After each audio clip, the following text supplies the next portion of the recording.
It is the Thanksgiving tradition, everyone. No, not yours truly gaining weight, but Survivor Series, WWE Survivor Series 2022, as of this recording, is a few days away.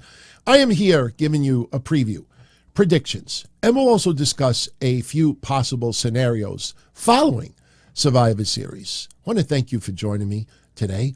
Now, yes, I am recording this a few days early because I will be going on vacation. As of right now, we do not know who the fifth member of Team Bianca will be, although no matter who that person is, it does not change my prediction for the outcome in that match.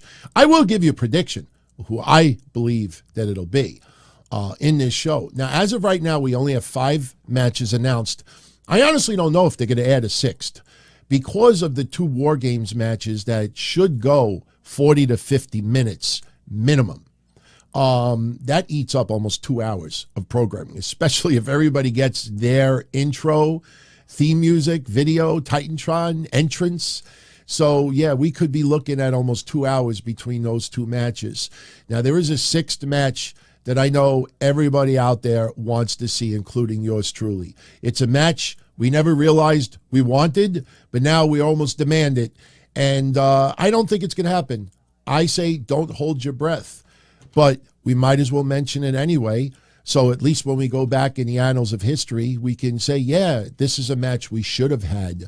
And I would be shocked if it goes down. But just in case it does, let's talk about Bray Wyatt and LA Knight. You know, a match that we never thought we would want. But over the last 2 weeks on SmackDown, those 2 guys have just really shined in their impromptu angst towards each other. Does this lead to a match at Survivor Series? I say no. And look, it's not news. It's more fear on my part. But I just don't have this vibe that Bray Wyatt is wrestling anytime soon. I mean, the only person that he is going to battle is probably himself, his inner demons. And, you know, would not surprise me if we don't see him really have a, big-time match until WrestleMania. So I'm hoping, especially with Mania being so many months away, that WWE puts this guy in the ring a couple of times.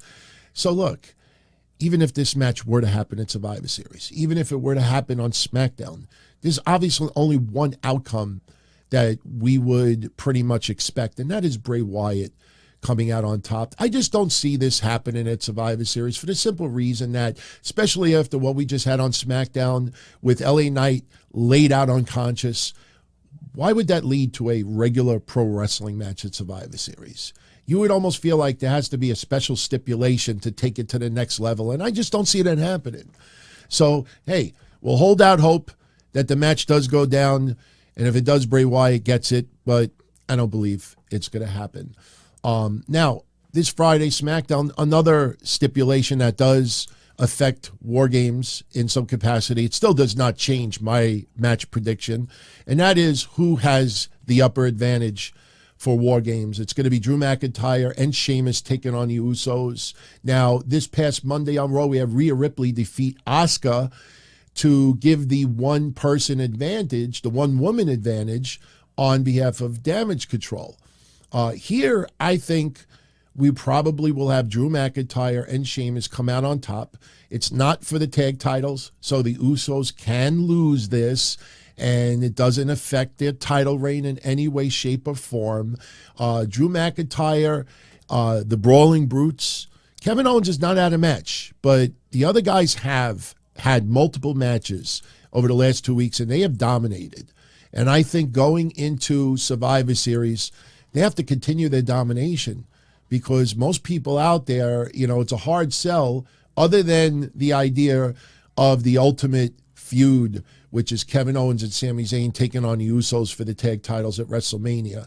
We obviously have to get to that fallout between Sami Zayn and the Usos. Does it begin? Do the cracks start to appear right after Survivor Series? We will talk about it in a little bit. All right, so 5 matches. What a difference a year makes. I should add that as well. 1 year ago, I think the main event, the theme of Survivor Series a year ago was champions versus champions. And the main event was Big E versus Roman Reigns, champion versus champion. Roman Reigns prevailed. If I remember correctly, didn't we also have a battle royal, the 25th anniversary of The Rock, who was conspicuously absent quite a bit last year during these celebrations and anniversaries? Omos, didn't he win that one? We had Raw versus SmackDown going down a little bit. This year, it's not Raw versus SmackDown. It's just anger, war. And I think we've had a pretty damn good build for Survivor Series. Are some of the match outcomes very predictable? Absolutely. There's no reason to drag this on for 30 minutes trying to make something that we know is going to be a predictable outcome seem so, clouded that we really can't predict the winner. So let's get right into it. And yes, as I said earlier, I'm going to predict who I think the fifth person will be on Team Bianca. I'll probably get it wrong. And if I do, so be it. But first of all, before we get into the predictions, here's the rules for War Games that some of you may not be very familiar with. Not everybody has watched a War Games match. Not everybody is a long-time wrestling fan. So basically we have 5-on-5, and it'll be in a double cage. Two teams will be contained in separate cages with one member of each team starting the match. After 5 minutes, a member from the advantage team, now if you remember on Monday, Rhea Ripley won that match, so somebody from Damage Control will come out after 5 minutes. This Friday on SmackDown will determine which team will have the advantage coming out after 5 minutes. That team member will be released into the match. And then after that, every 3 minutes, alternate members from each team will enter the match. No pinfalls, no submissions, no countouts, no exiting, nothing while this goes on. Once all the competitors, once all 10 persons are in the rings, War Games officially begins.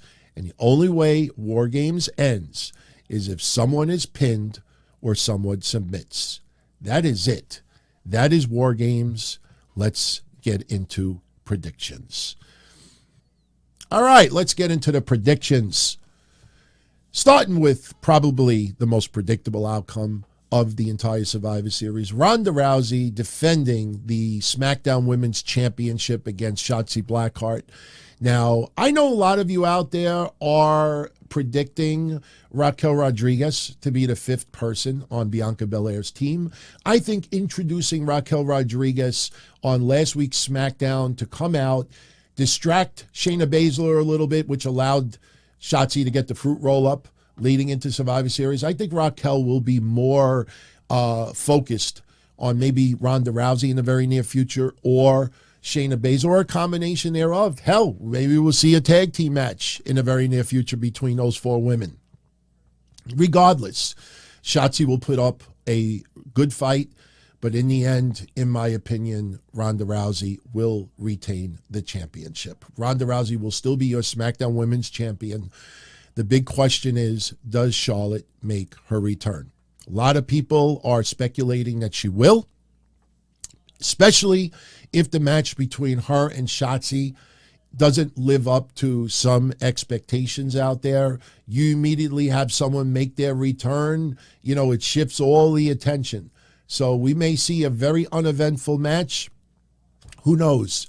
Maybe Charlotte Flair makes a return. It's going to be interesting to see. No Liv Morgan and a few other women as well. And yes, one of those women that are not on the card could very well end up being a member of Team Bianca for Survivor Series. But regardless of what transpires in this match, Ronda Rousey retains the SmackDown Women's Championship. All right, next, Seth Rollins defending the United States Championship against Austin Theory and Bobby Lashley. What a difference 2 weeks makes, huh?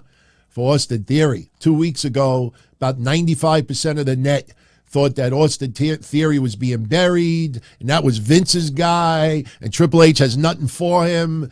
And even though we all knew that that was asinine, that people were speculating that.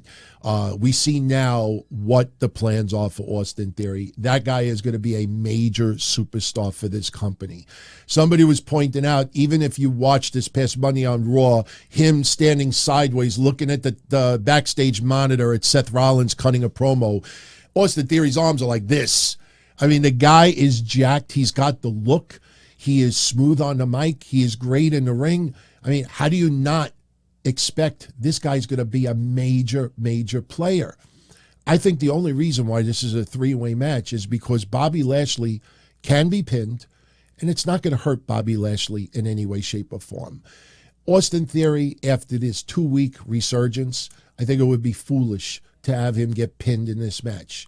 And there's no question Seth Rollins retains here. Yeah, they could jump the gun, give the championship right back to Austin Theory. Personally, I think that would be a huge mistake. Maybe Austin Theory is this close of winning the United States Championship at Survivor Series. And maybe he's about to pin Bobby Lashley. And Seth Rollins maybe gives him a curb stomp, throws him outside the ring, and Seth Rollins steals the pin. Regardless, Seth Rollins will retain United States Championship. Next on the list, AJ Styles versus Finn Balor. Now, I'm not sure if we're going to see Rhea Ripley and Mia Yim in their corners, especially if we get the Women's War Games match first. I think these women will put each other through hell in that War Games match, and if that's the case, I don't think either woman participant should be in the corners of the Judgment Day and the OC here. So this really just leaves AJ versus Finn with the OC in one corner, and you have Damian Priest and Dominic Mysterio in the other. This is going to be a fun match. Finn Balor has had a boatload of victories lately. A lot of people feel that AJ Styles needs some substantial win here, and I agree 100%.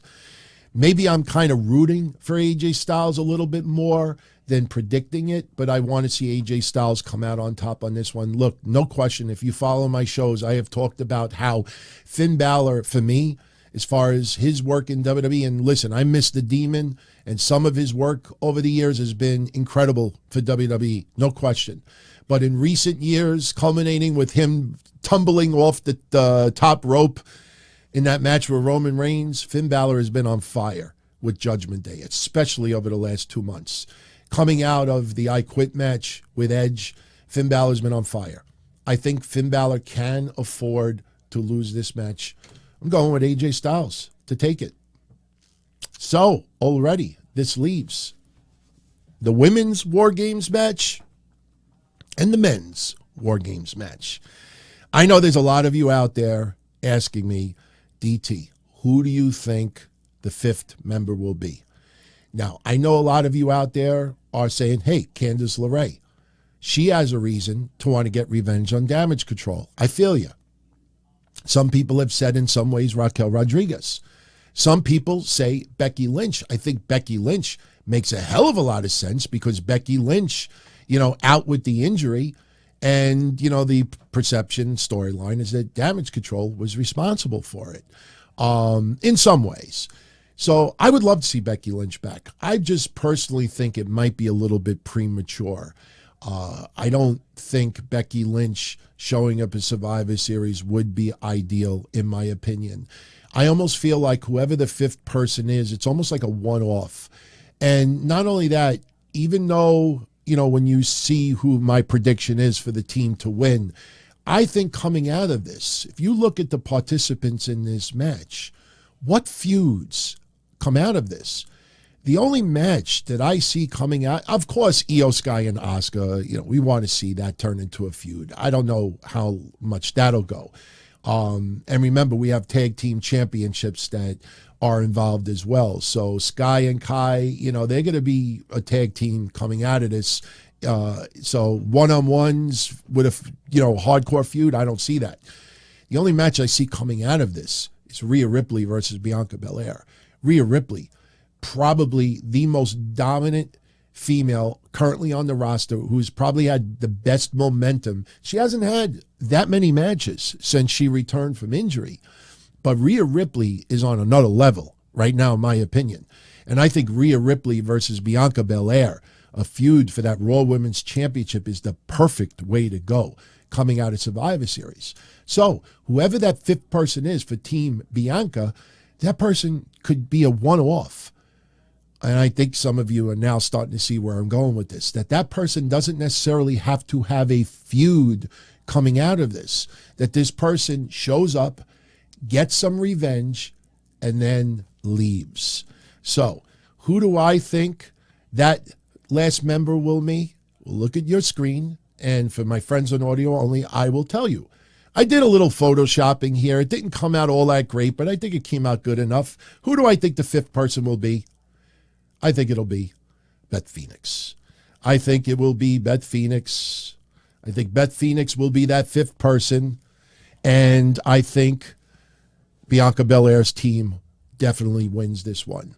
I know Bayley has been on quite a bit of a losing streak lately, but Kai and Sky still have the tag titles. Bayley has been great as a heel. Sure, Damage Control.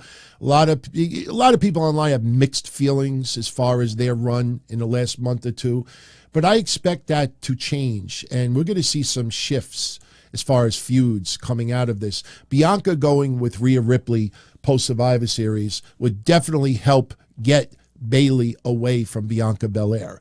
Who Bayley feuds with next is anybody's guess out there. But I personally think Beth Phoenix, she shows up, she gets revenge after the I Quit match, and she is gone again. So I'm going with Beth Phoenix to be the fifth person. If I'm wrong, I'm wrong. Again, I know a lot of you are saying Liv Morgan, a lot of you are saying Charlotte Flair, a lot of you are saying Becky Lynch. So I'm going to go a little bit against the grain. I'm going to go with Beth Phoenix, and Bianca's team will be the survivors in this match. I personally think that's the only way to go. And it's going to be an interesting, fallout from this because, usually, especially with WWE Creative, there's usually a balance. And I don't want to use just the straight up terms, baby faces and heels, but here in this case, as far as babyface outcomes, we may see it a little bit on the heavy side for this event. So this leads now to your main event, co-main event, the Bloodline, taking on the Brawling Brutes, Drew McIntyre, and Kevin Owens. Now, Kevin Owens versus Roman Reigns, do I want to see that feud again? I don't know, because Roman Reigns is Teflon right now. He's not dropping the titles. He's invincible right now. And, Roman Reigns versus Kevin Owens was a great feud 2 years ago, but we never felt really any suspension of disbelief that Kevin Owens had a shot of taking that title. I mean, I remember when they had that street fight, some people were like, hey, maybe, you never know. And especially 2 years ago, who would have ever thought Roman Reigns would still have the championship at this stage of the game? But right now, Roman is not dropping championships. So I don't know if I want to see Kevin Owens versus Roman again. I have been pitching for Sheamus versus Roman Reigns. Sure, Roman ain't losing to Sheamus either. But you know what? I think it would be a nice, fresh feud. And I think that could be something that comes out of Survivor Series. But for me, there's only one scenario, in my opinion. Sami Zayn is going to start causing cracks in the bloodline. This past Friday on SmackDown, something a little goofy. Sami Zayn predicts victory for the bloodline at Survivor Series, and Jimmy Uso gets pissed off at that, which made no sense. But Sami Zayn now getting a little bit too outspoken, a little too, into himself. I still think Sami Zayn is the one who gets pinned in this event. And I think, all will be forgiven as far as the bloodline goes, because remember, there is no stipulation coming out of Survivor Series that Roman has to defend the championship against anybody there. There's no stipulation coming out of it that the Usos have to, defend it against some of these guys or they have any disadvantage. This is just war, pride. And Sami Zayn losing is not the end of the world, but Sami Zayn getting that loss, no one else in the bloodline would have lost. Sami Zayn would be the only person would have lost here. See, you got to understand something. You look at Survivor Series over 35 years, Survivor Series matches, you could have multiple survivors left on a team. Here, it is one person pinned. One person submits. That's it. So only one person on that women's side. Out of 10 women, only one person is going to lose. On the men's side, only one person is going to lose. Now, on the women's side, I know this is a little bit unfair, but honestly, my gut feeling tells me that Nikki Cross would be the one to be pinned. I think almost everybody feels that that's probably the way they would go. On the men's side, I can't help but to think Sami Zayn takes the loss. And then it leads to SmackDown, a little bit uneasiness. Sami Zayn, got the loss. Hey, it's not the end of the world, but, Jimmy Uso, maybe a little bit gloating about it. Roman Reigns, a little bit pissed off about it. Solo Sikoa, pretty much, neutral. Here's the only other scenario I look at. We got the Royal Rumble in January.